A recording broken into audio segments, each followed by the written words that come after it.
Since the end of May, we finally had some good weather and the garden has actually sprung into life. I've had to make a few changes to this bed. You remember, it was full of Hebes.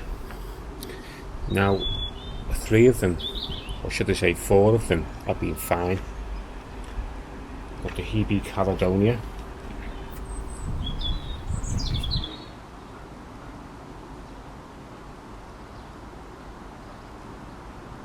We've got the Hebe Vernicosa. And we've got the Hebe albicans, which I suspect is the toughest of the lot. And as you can see, it's going to flower as well. The bees will be glad to see that. Also, I've got the willow Hebe, Silicofolia. That was fine. That come through the winter okay. However, some of my favourite Hebes, like the variegated Hebe, I pulled that out, trimmed it back and put it into a pot because it's been caught again by the frost, and this time it was a bit more reluctant to come back. I think that had something to do with the fact that we had the worst spring on record. It was absolutely full of frosts. Also, I put this Coprosma here instead of the Magic Summer Hebe.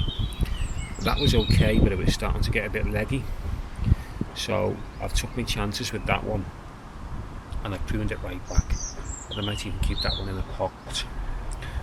But I've noticed that these Coprosmas are in the area and they haven't really been touched by frost. Now, I thought that these weren't hardy at all. I thought that once they hit -5 centigrade, then these would be badly damaged. But I've noticed some of the neighbours are fine, so I've tried this one instead. I can also see that Campanula has started to flower. It does tend to flower around about this time of year, possibly a couple of weeks earlier, and it's a really fantastic ground cover.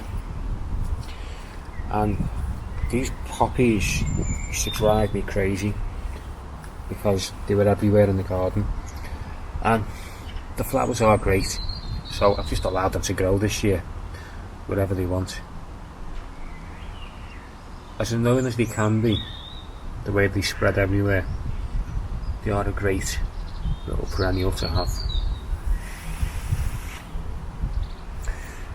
Now, one of my favourite plants was the Hebe Willy Charm. I pulled it out. It didn't really respond when things warmed up, so I cut it back and moved it into a pot, and I put something a bit tougher in, which is this rhododendron here. This one's called Marie Fortier, I think, and as you can see, there's still flowers on it now. It's the bees are taking advantage of. And normally, these are normally finished by the end of May, early June, but a lot of things are slightly later this year, so it's really nice to see that there's still a bit of flowering to do with this shrub.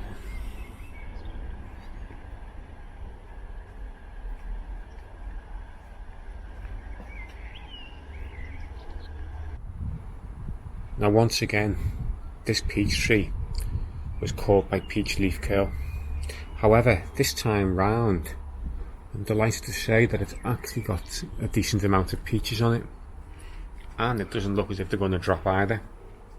So this time, this year, I think I'm actually going to get some peaches.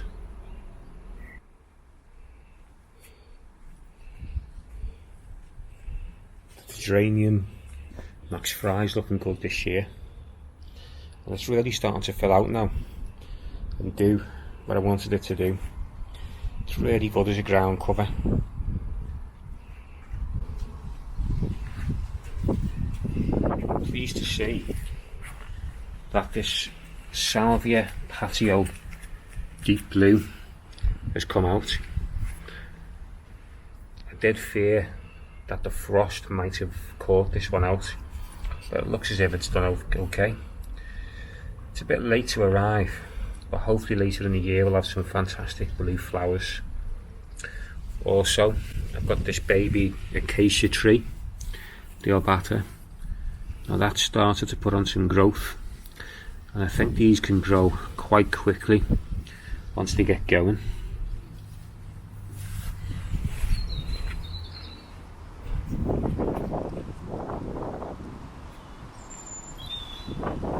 The Abelia kaleidoscope is also a shrub that can be hit in the winter to get a bit of frost, but this one's coming back great. No problems with that whatsoever.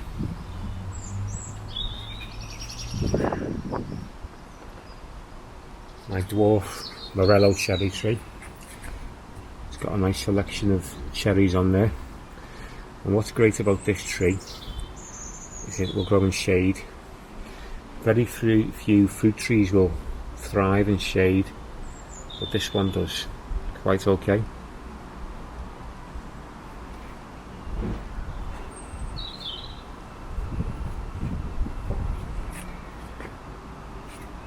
This azalea here, it's still got flowers on there. Now this is one of the later azaleas, but it's normally finished coming up towards the middle of June.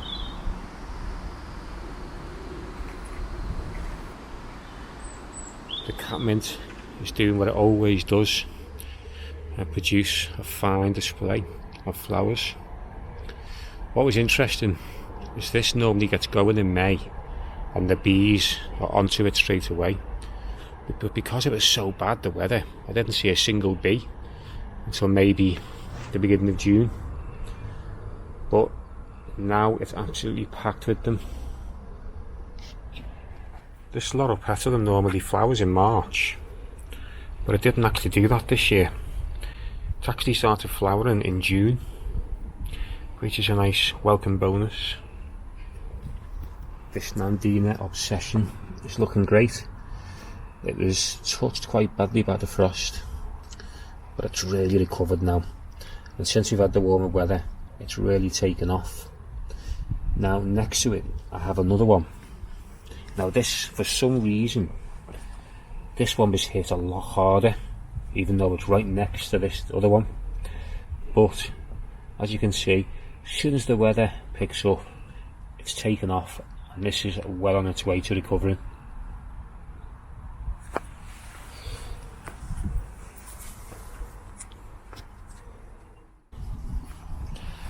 This barberry's looking as brilliant as ever. It's called Admiration. There's no flowers this time of year, but this foliage is fantastic all summer long.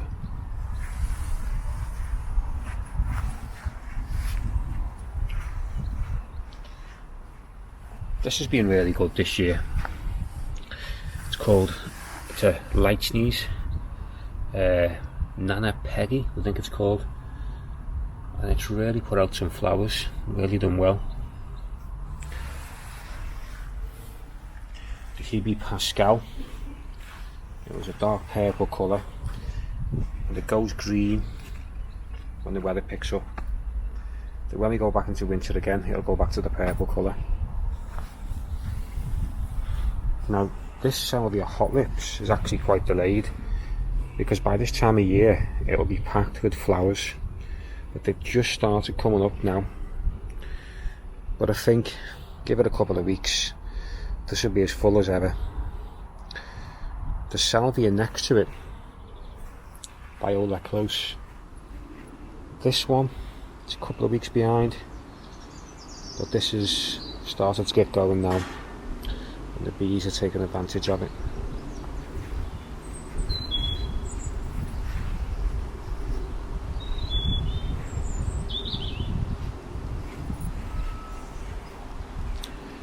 This is a new Chimerops, Mediterranean fan palm, planted it this year. It's doing fine, as you can see. Looks like there's a few flowers at the bottom.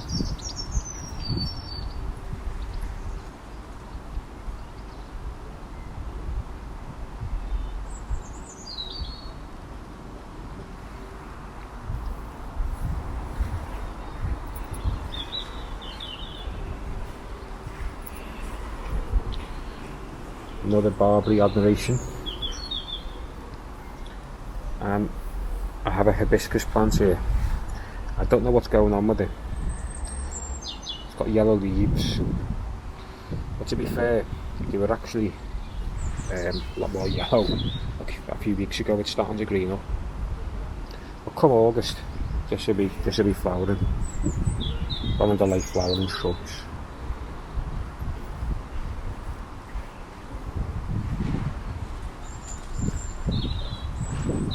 Flower buds about to start forming on the hyperican bush. That'll be flowering soon, some nice yellow flowers. Now the Californian lilac, it's flowering, it looks nice, but really this sort of plant should be absolutely full of these blue flowers, and it's not as good this year, and I think that has got a lot to do with the fact that we've had some terrible weather up until about 9 or 10 days ago.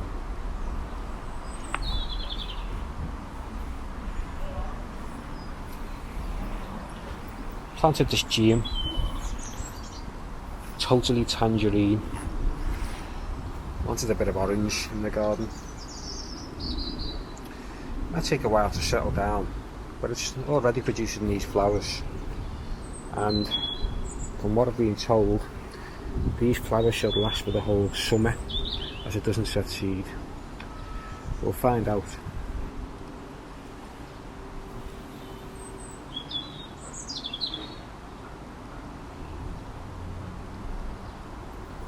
Now the Pittosporum Tom Thumb, it was a purple black like foliage during the winter, but it's pushed out a load of these new lime green leaves. In fact, the new leaves have completely taken over the bush into a completely different colour. And behind that, planted a new rhododendron. Can't remember what it's called. Put that in the description. But this back wall is a hard area to deal with, because for most of the year it's in total shade, and even in the warmer, on the longer days of the year, the sun doesn't come out till later on. So I've planted these bamboos. This is a Fargasia robusta Campbell. Now, from what I've read about, this thing will take off in maybe 2 to 3 years. It should get quite tall, and hopefully it will add a nice backdrop on the wall. Just another Morello cherry there. Again, that's in shade. Not as many cherries on this one.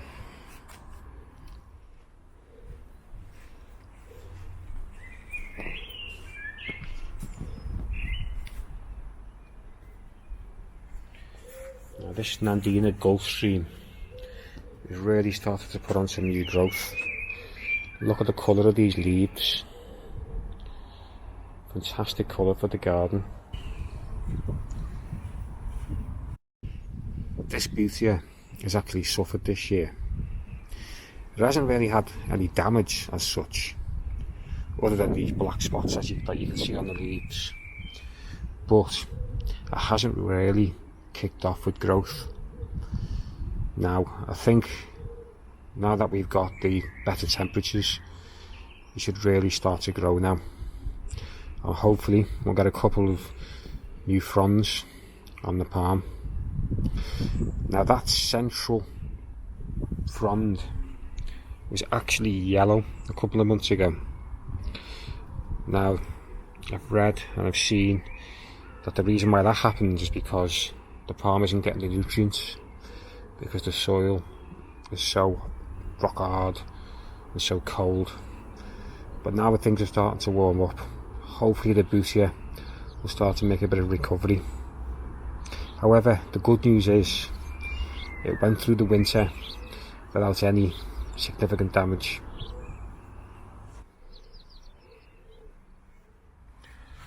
I'm disappointed about this, but this is a hardy fuchsia.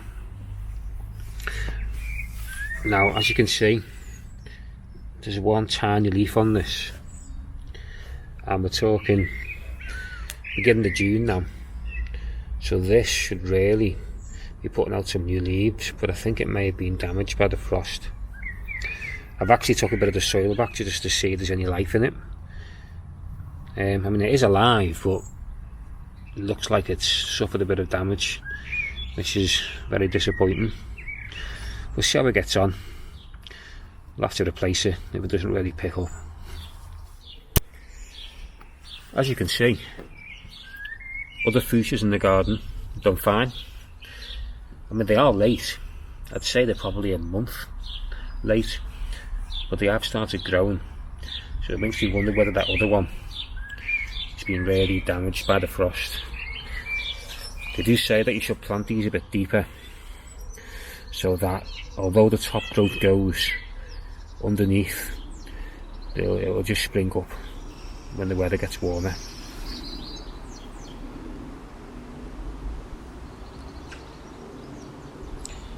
This fantastic rhododendron is starting to fade now.